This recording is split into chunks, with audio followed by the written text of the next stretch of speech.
Bom, eu gostaria de dizer que todas as vezes que eu venho à UERJ, eu me lembro dos anos 1956, quando a UERJ nascia lá na Rua do Bispo, tá? E eu, naquela época, ainda era jovem e comecei como aluno. Então, é sempre bom ver a UERJ. Particularmente, eu gostei muito do tema que foi proposto, Economia da Inovação. E eu vou começar já dando um palpite. As Nações Unidas, eu fui governador brasileiro no órgão das Nações Unidas durante 8 anos. Em 1990, na Assembleia Geral das Nações Unidas, foi verificado o seguinte: não basta apenas a economia dar certa, precisa que esse acerto seja refletido na sociedade. Então, eu diria que aí está faltando economia da inovação chegando à sociedade, tá? Porque senão não adianta nada, nós vamos continuar tendo uma porção de coisas. Eu já sei que eu lá tenho um parceiro lá no fundo que, quando falou em ir para a sociedade, ele sempre topa. Bom, eu procurei fazer uma apresentação que eu podia estar bastante longa, mas vai ser muito curta para poder facilitar o debate. A primeira coisa, o que é a FAPERJ? É um dos órgãos executores da política de ciência e tecnologia. Logicamente, quando se fala em política de ciência e tecnologia, podem ter certeza do seguinte: não se constrói uma nação soberana sem ela ter um conhecimento de sua própria tecnologia e daquela que ela tem necessidade.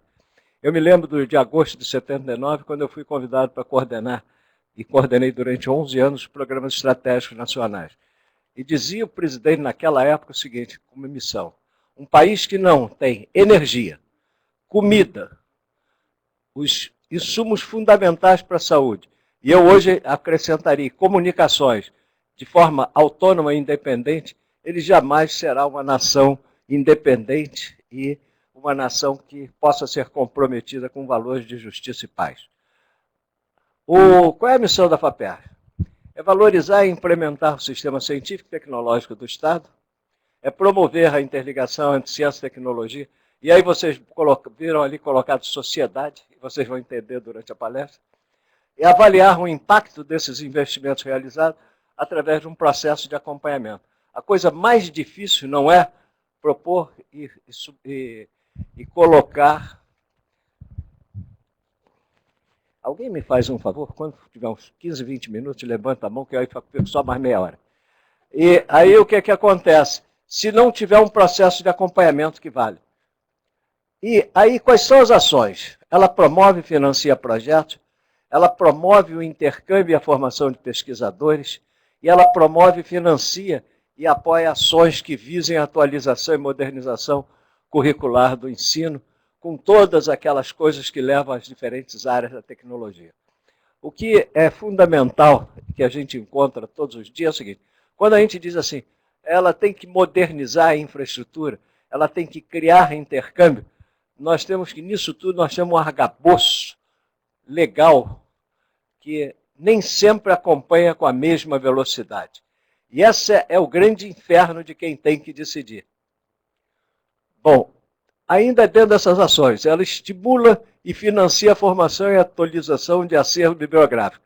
E aí, quando a gente olha esse acervo bibliográfico, a gente para e pensa o seguinte: já naquela época do Ptolomeu, quando ele criou a Biblioteca de Alexandria, ele tranquilamente, ele parava e verificava o seguinte: eu tinha que ter uma base onde todo o conhecimento fosse centralizado para atrair os gênios da época. E, sem dúvida, o que terminou acontecendo? O primeiro diretor da Escola de Engenharia de Alexandria foi quem? Foi Euclides. O que mostra que essa filosofia dele deu certo. E os países que queriam e tinham intenções dominadoras, isso aconteceu primeiro com os árabes e depois, em seguida, com os cristãos, a primeira preocupação foi destruir a biblioteca, porque acabava com aquilo que era capaz de construir uma nação maior. Hoje, eu digo, a biblioteca ela se estende por internet, por uma série de outras coisas, que, na verdade, isso tudo passa a ter o mesmo nome. Assessora o governo na formulação de política, atua como órgão captador de recursos por meio de contratos, convênios, nacionais e internacionais. E aqui nós temos dois exemplos tranquilos. Nós temos um excelente relacionamento com a FINEP e um excelente relacionamento com o CNPq. E atua como gestor do Fundo de Desenvolvimento Tecnológico do Estado. A operacionalização, auxílios e bolsas, como demanda espontânea. Aquela história, tem que manter viva a criatividade e, com isso, essa demanda espontânea é fundamental. Mas também tem uma outra coisa, que é a demanda orientada, a demanda induzida. É saber aonde tem determinados diagnósticos estabelecidos e aí aparecer com soluções. As formas de implementação são as parcerias que eu me referi, e inclusive com empresas públicas e privadas. E aí tem um dado que é seríssimo quando eu falei das dificuldades legais. Por exemplo, vocês vão ver mais adiante que nós estamos em todos os municípios do Rio atualmente. E nesses municípios nós encontramos determinadas características e apoiamos. E encontramos determinadas empresas e apoiamos. E, por exemplo, nós fizemos um acordo agora que está acabando de fechar com a Peugeot. Fizemos um com a Amil. E, de repente, a gente se olha e diz assim, peraí, mas os modelos de convênio estão estabelecidos para ser convênio entre a UERJ, a FAPERJ, CNPq, e para o resto ainda não existe modelo. E aí a gente começa a se preocupar como é que a gente faz isso. Foi citado há pouco o problema das patentes, e eu diria a vocês o seguinte, a patente é alguma coisa que a gente depois pode até discutir um pouco mais, porque aí a gente tem alguma experiência. Inclusive com uma coisa, nada que é estratégico tem patente. Nada que efetivamente é capaz de alavancar um país e dar poder àquele país de determinada forma tem patente. Bom, e aí, observe bem o seguinte, esses eixos de ação, eles são de duas ordens. Eles são os acadêmicos e os tecnológicos. Agora, isso tudo vai atrás de uma coisa, produto. E vocês aí podem verificar o seguinte, tem duas coisas que eu aprendi na minha vida. Eu, em 1968, tinha acabado o doutoramento e vim para o Brasil. E a minha vida foi energia nuclear. E aí, eu vou dizer, a inovação nessa universidade não nasceu agora. Ela nasceu em 58, 59, quando no mundo começava a energia nuclear, e ela resolveu criar um curso de introdução à energia nuclear com um professor que até bem pouco tempo era daqui, Bernardino Pontes. E o Bernardino trouxe para essa escola o primeiro curso de introdução à engenharia nuclear do país, do qual eu fui um péssimo aluno, que eles bobearam e eu terminei chegando a presidente da CNEM durante 8 anos. E aí o que acontece? Quando eu voltei para o Brasil, eu tinha publicado um conjunto enorme de trabalho, porque lá fora a gente tem uma verdadeira fábrica de produção de papéis. E é uma coisa que eu acho que a gente tem que tomar muito cuidado dentro do país. Aí o presidente da CNEM olhou e disse assim para mim, você publicou muito, tá bom, agora vamos trabalhar para o país. E aí nasceu aquilo que eu coloquei ali, que para mim é fundamental. Agora, que tipos de auxílios nós vamos dar? Nós damos um conjunto de auxílios que vocês estão cientes com eles, e aí eu coloquei em amarelo e grande ali embaixo, aqueles que, na minha opinião, são aqueles que vão para a proximidade da economia. E com a economia vão para a sociedade, que é o tecnológico. A inovação tecnológica, o ADT1, que é um processo de geração espontânea, e o ADT2, que é alguma coisa que eu até hoje não tive coragem de implementar. Qual é a razão? Vocês bolam um produto genial. E aí vocês começam a fabricar. Mas tem que vender. E na hora de vender, tem que arrumar um supermercado onde você possa botar isso para vender. E aí começa toda a dificuldade. E não começa a dificuldade em convencer o dono do supermercado, não. Vai até com o gerente do supermercado. Vocês, às vezes, devem ter observado o seguinte, a gente entra num supermercado e hoje ele tem uma arrumação. E eu vou ser sincero a vocês, eu sou masoquista, então eu gosto de fazer supermercado em fim de semana. Então, o que acontece? A gente passa e vê lá o produto que a gente compra numa determinada prateleira. 2 semanas depois, no máximo, está em outra prateleira. Qual é a razão disso? A razão, eu comecei a me deparar, muito curiosamente, uma série de produtos que foram disponibilizados para a sociedade para ir para a prateleira, o gerente daquele supermercado não coloca no mesmo modelo de distribuição do outro supermercado, portanto não é uma gerência maior. É o quanto ele pediu para colocar mais perto da porta e mais visível para o seu ganho próprio. Então, digamos assim, é o mensalão do gerente. Bom, e aí nós verificamos o seguinte, tipos de bolsa. Nós temos uma bolsa de iniciação tecnológica. Essa bolsa de iniciação tecnológica vocês podem solicitar. E temos uma bolsa de inovação tecnológica, que aí quem tem que solicitar... Não, pode deixar. E aí temos uma bolsa de inovação tecnológica, que aí é a empresa que tem que solicitar. Nós temos uma coisa bem definida, o que é acadêmico e o que é produtivo. Não quero dizer que o acadêmico não seja produtivo, mas ele nem sempre ele está voltado para a produção, até determinado ponto, certo, em determinados pontos não. E aí o que é que acontece? Qual é a nossa clientela? As empresas brasileiras, micro e pequenas, as empresas públicas do Estado do Rio, o produtor rural. E aí vocês vão verificar o seguinte, é curioso, a sociedade cooperativa, o inventor independente e o empreendedor individual. A primeira grande dificuldade que eu tive foi a seguinte, eu aprendi na vida que mais vale aquilo que o sujeito sabe fazer do que aquilo que ele tem como titulação. Então, o que é que acontece? Quando eu cheguei, o sujeito, para poder pedir uma bolsa, etc., ele tinha que ter, pelo menos o orientador, ser doutor. E eu brincava e dizia assim, eu fiz doutoramento exatamente para poder rebater isso aí. E aí nós começamos a verificar coisas do seguinte tipo, produtores rurais, semi-analfabetos, com produtos excelentes no mercado. Vou dar um exemplo tranquilo de uma ideia nascida, e que vocês vão ver com um exemplo daqui a pouquinho. Tá? Um produtor rural chegar e dizer assim, peraí, vamos fazer um VET móvel? O que é um VET móvel?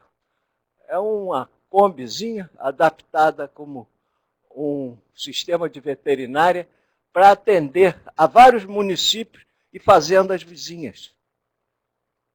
E aí vocês veem o seguinte, olha, isso nunca me apareceu como proposta de um sujeito da área acadêmica. E o resultado está sendo excelente, inclusive dentro de um programa chamado Balde Cheio. Nas sociedades cooperativas, nós temos senhoras produzindo coisas maravilhosas, e inclusive com um dado exemplo,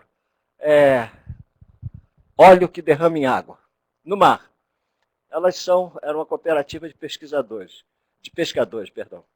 Elas verificaram uma coisa simples, que se pegasse a casca do camarão e juntasse, ele era capaz de circundar e não deixar o óleo espalhar. E nós apoiamos um projeto desse.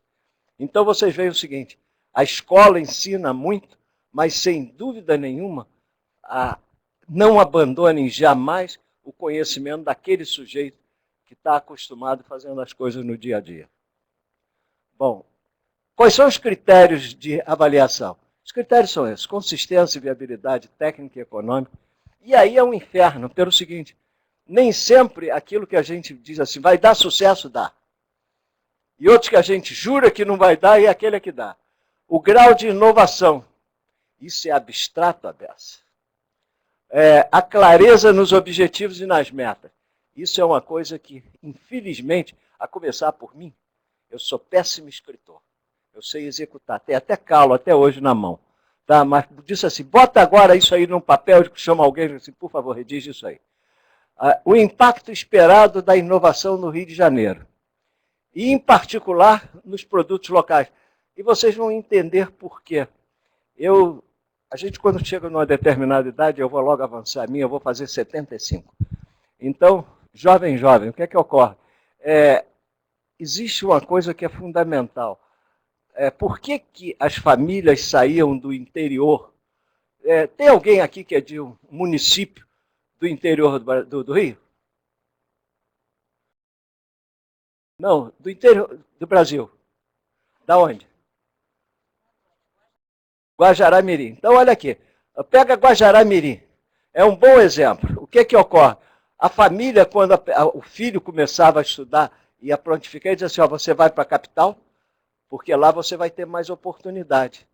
Aí daquela capital vai para a capital do país. E para quê? Porque isso termina gerando a grande metrópole. Se a gente quer realmente resolver o problema de longo prazo, a gente tem que dar condições desse pessoal, pelo menos se quiser continuar desenvolvendo em função de qual é a característica dos produtos locais. O impacto esperado para a inovação no país. Porque parece brincadeira, mas de vez em quando aparece alguma coisa que é feita no Rio, mas tem impacto geral no país. A experiência do proponente da equipe produtora. Olhem bem uma coisa. Pela primeira vez vocês veem um órgão de fomento que está esquecendo se o sujeito é pesquisador A, pesquisador B, ou lá o que seja, tá? E ele procura saber qual é a experiência que aquele indivíduo tem. Isso é difícil medir, hein? Agora, a infraestrutura disponível para a execução do projeto, a parceria ou não com o ICT, a contribuição para o desenvolvimento econômico e social. Vocês veem aqui a minha proposta inicial, não parem no econômico. Tenham no olho vivo no social. E a redução dos desequilíbrios regionais. Aí vocês dizem assim, como é que a gente vai mensurar isso? Aí eu fiquei num verdadeiro pandemônio. Como é que eu vou dizer que eu vou preferir o município A e não o B? Por sorte, apareceu a Firjan e até curiosamente, quem leu o Dia de ontem, a Folha de São Paulo de ontem, pela primeira vez eu vi ser divulgado isso. Todo mundo ouve falar em IDH. IDH é alguma coisa que as Nações Unidas fez e criaram fórmulas para manter o poder sempre disponível para os mesmos. Esses aqui, eles fizeram uma coisa diferente. Olha, o que é importante, ó, emprego e renda, é fundamental. Ela saiu de Guajará-Mirim, garanto que uma das razões era emprego e renda. Foi conhecimento. A segunda é educação, então está ali, foi atrás do segundo. E se tivesse doente, era atrás do terceiro, saúde.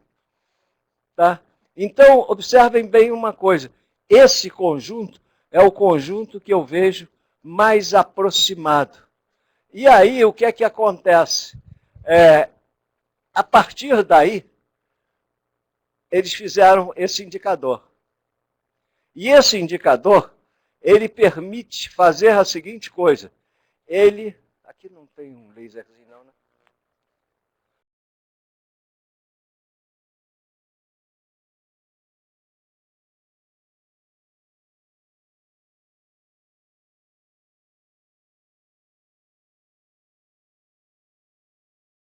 Vai aparecer um laser aí, tá vendo? Tem que saber a quem pedir. Primeiro tem que pedir. Então observem bem o seguinte. Essa ponto preto é o indicador da Firjan. Esse ponto amarelo é a educação. Esse ponto vermelho é o emprego e renda. E esse ponto aqui em azul é saúde. E aqui estão todos os municípios do estado do Rio de Janeiro. E o que a Firjan fez de bacana foi assim, ela não se conteve em fazer isso para o Rio de Janeiro, ela fez isso para o Brasil inteiro. E com a boa coisa, desde o ano 2000, vocês encontram a série, tá? Que faz parte do meu pendrive, tá? Porque quando eu tenho que se discutir um município, eu vou lá e sei então qual é o problema daquele município. E observem bem uma coisa, olhem bem, esse município que está aqui em cima, ele está, em termos de emprego e renda, cá embaixo. Então, eu olho e digo assim, espera aí, esse município ele tem uma boa condição de saúde, em termos de educação, ele está ali na média, e por que emprego e renda ele está aqui embaixo? Então, se eu vou a esse município aqui, tá, eu automaticamente, se procurar qual é o produto, qual é a característica, eu descubro alguma atividade tecnológica para levar para aquele município. E aí, o resultado passa a ser bom. Eu te juro que devolvo. E aí, na frente de várias testemunhas. E aí o que é que acontece? Essa é a nossa presença no Estado. E aí tem um dado importante. Como ele está ausente, tá? Eu não sou político, tá? Não tenho partidos políticos, tá? Eu posso dizer tranquilamente o seguinte, em 2007, nós estávamos presentes somente em 12 municípios. Hoje nós estamos presentes nos 92. E cada um deles exatamente naquilo que é fundamental. E aí, louve-se duas coisas fundamentais. A primeira é a seguinte, é fácil fazer uma mensagem para a ciência e tecnologia chegar a vocês. O que é difícil é fazer um dado de ciência e tecnologia chegar a um sujeito que está aqui em Pádua, ou um que está aqui... Vocês sabem como é o... Quem é que sabe o nome desse município aqui? Varre e Sai. Olha que estado bacana que seu último município é Varre e Sai. Tá? É aquela história, o último a sair fecha a porta. Então, o que que acontece? É difícil isso acontecer. E aí, sem dúvida, a Firjan, junto, nós fizemos uma coisa chamada Caravanas Tecnológicas, e junto com o Sebrae, nós conseguimos ir a esses municípios todos. E hoje estamos nos 92 municípios. E aí, louve-se de uma coisa que foi, de novo, uma coisa terrível. E aí, como nós estamos num ambiente fechado, eu posso falar abertamente. FINEP. O que que acontece? A FINEP dá dinheiro para projetos. Se você imagina vocês que estão fazendo alguma coisa lá no interior, qual é a primeira coisa que vocês têm de necessidade? É uma maquininha. Só que a FINEP não tem condição de dar em subvenção material de capital.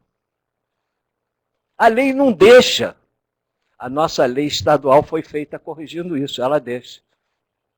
Mas aí quando nós, no ano que nós fizemos o nosso edital do PAP 2, nós conseguimos ajustar, e com o Jaime, que é da jurídica, nós ajustamos um processo de partir.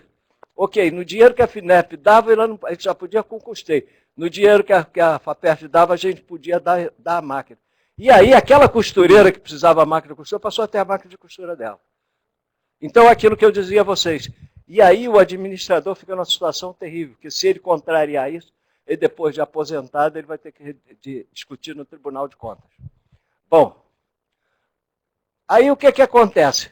Pega as ações governamentais, implementação e modernização dos centros vocacionais. É bacana a gente ter o engenheiro, ter o físico, ter o médico, mas se não tiver o pessoal de nível médio, nós estamos mortos. E aí foram criados os centros vocacionais. E aqui estão os exemplos para vocês, que todos eles estão voltados a alguma coisa. Por exemplo, em Campos, soldagem cerâmica. Aqui em Pádua, serralheria. Aqui em Nova Friburgo, cozinha e turismo. E cada um deles voltados exclusivamente à sua vocação. Aqui em São Gonçalo, construção naval e pesca. E aí faz-se o quê? Porque o nosso tempo era pequeno. Para cada um deles eu tenho o acompanhamento por imagem. E aí nós fizemos mais uma coisa. Para garantir que aquela imagem não era roubada, eu consegui uma máquina fotográfica que me dá as coordenadas e a data. Então a gente tem o segmento para mostrar que é sempre o mesmo lugar, tá? E tem a data. É um bom processo de acompanhamento. Bom, agora nós fomos para uma outra importante, que é o Programa Nacional de Inclusão Digital. Aquele programa que eu citei, mostrei como nacional, a gente tem que olhar e ter consciência tranquila. Olha, esse programa é bom? Vou nele. Vou nele com parceria, sozinho, mas vou. Bom, e agora, nesse programa, o que é que foi feito? Nós conseguimos, nesse programa, estabelecer, primeiro, a Orla Digital. Olha, não é por ser o governador ou o secretário que estão aqui, não. É porque eu não arrumei nenhuma outra. Isso aqui foi no Morro Dona Marta. Tá? Para as duas únicas fotografias que tinha. Mas aí o que é que ocorre? Eles ganharam a inclusão digital no Morro Dona Marta. Bom, e vamos adiante, vocês, a partir daí, vocês vão ver uma coisa que eu fiz de propósito, trazer produtos. Esse aqui é no Morro do Alemão. Esse aqui é na Junta Escola de Saúde Pública da Fiocruz. E aí, nessa formação e coisas, esse aí estão os custos de aonde nós já chegamos. Bom, essa informação, ela teve implantação também em alguma coisa, que era o backbone para poder chegar bem a vocês. E aí, esses foram os valores que a gente fez para a melhoria do backbone. E aí vem a informação, com a implantação de tecnologia de DWDM no backbone da rede Rio de computadores. E o apoio vem para uma outra parte. Terminado isso, vem os editais. Os editais que são abertos, muitos em parceria, com parceria com a FINEP. Agora nós vamos atirar no Inova, que tá nascendo aí. E o que acontece? Para variar, isso é formidável, só aparece no fim do ano, né? Que é para botar todo mundo sem férias. Bom, e aí nós temos, hoje, eu posso dizer a vocês o seguinte, nós estamos com... Não adianta não, mas olha, você não pode concorrer sozinho não, você tem que passar por a gente. E dessa vez está ruim, porque só vão poder ser aprovados 75 projetos para o estado todo. 1.248 projetos a gente tem em execução, num total de 3.159 que foram propostos. E aí vocês vão dizer o seguinte, e o que é que isso deu de resultado? Está jogando meu dinheiro fora? Vamos ver produtos por grandes setores. Aqui está essa mesma tabelinha, e vamos começar. Na área médica, vocês vão encontrar sempre uma coisa fundamental, que é o seguinte, aqui embaixo está esse índice, que mostra se o estado é mais desenvolvido, se o município é mais desenvolvido ou menos desenvolvido. Está sempre amarrado pelo município.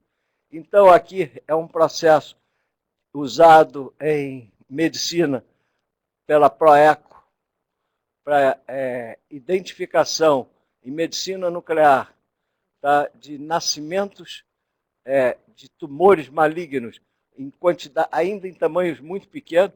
Isso aqui é um espirômetro.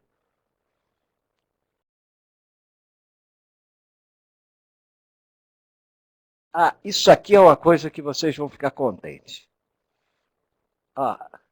Isso aqui foi uma enfermeira. Uma enfermeira que um dia chegou numa exposição e ela disse o seguinte, eu sofri muito para dar banho em pacientes quando o estado dele é terminal. E o que fazer com esses pacientes? Eu aí bolei uma cama. E essa cama eu precisava fazer. E o que acontece? Ela ganhou apoio nosso para fazer essa cama. Ganhou o prêmio no Brasil, ganhou um prêmio agora no exterior. E nós, o primeiro protótipo, ele já tá, inclusive, vai ser doado para o Pedro Ernesto. Então vocês veem o seguinte, qual é a formação? A formação que ela tinha, ela realmente conhecia, era uma enfermeira, tá? E a grande conhecimento dela era a experiência. E vocês veem uma coisa que é curiosa, tem o local da água, tem o local para manter a temperatura da água adequada, tem o processo para escoar essa água. Bom, agora o que acontece? Nós temos um processo de sustentabilidade. Ninguém ainda fez a mão aí, só para... Já passaram os 20 minutos? Então eu vou parar daqui a um minutinho, só mostrar mais alguns para vocês. Isso aqui é o seguinte programa. É um programa de aproveitamento de óleo de cozinha, fazendo um reaproveitamento. Tudo tecnologia do Rio de Janeiro, hein? Isso aqui é a indústria extrativa de rochas ornamentais, que hoje já exporta essas rochas ornamentais para a Itália. Isso aqui é eletricidade e gás, fazendo concentradores parabólicos para serem jogados e gerar uma temperatura de 800 graus aqui no foco, aliás, 600 graus. Isso aqui é Enersud, lá em São Gonçalo, tá? Produzindo energia solar. Aqui é direção, educação de direção. Esse aqui, armas não letais, já sendo exportadas. Isso aqui é um processo de um roboim para limpezas de dutos. Isso aqui é moda. Isso aqui é uma indústria de transformação da Vulcano para fechamento de alto-fornos. Isso aqui são mudas para a região. E se continuasse assim, por isso eu disse, eu vinha preparado para o tempo que me dessem. Tá? E acreditando no... isso aqui ó, é para melhorar o fim de semana. Tá? Agora, observem se nós nunca apoiamos o uísque, nunca apoiamos vodka, apoiamos a cachaça. Tá? E é bom, hein? Isso aqui é a Cavil lá de Bom Jesus. Isso aqui é na nossa indústria de petróleo e gás. Isso aqui foi até da UERJ. Ele é da UERJ. E isso aqui é aquele que eu falei a vocês, por isso eu vim até aqui. Olha aqui o Vetmóvel. Tá? E eu digo a vocês o seguinte, o que é fundamental, nós temos um conjunto de outras, mas aí a gente tem que ter chance para discutir no final. Pode? Com a apresentação de vocês. O que que acontece? E se quiser mais, tem mais slide depois. O que que acontece? Eu acho que há uma coisa fundamental. Sempre se perguntem o seguinte, o que é que eu sei? O que é que eu aprendi? O que é que eu quero fazer? Qual é a diferença entre o que eu sei e o conhecimento que eu preciso para querer fazer? Agora, isso que eu quero fazer, eu vou usar aonde? Eu acho que esse é que é o ponto fundamental. Muito obrigado. Bom sucesso para vocês.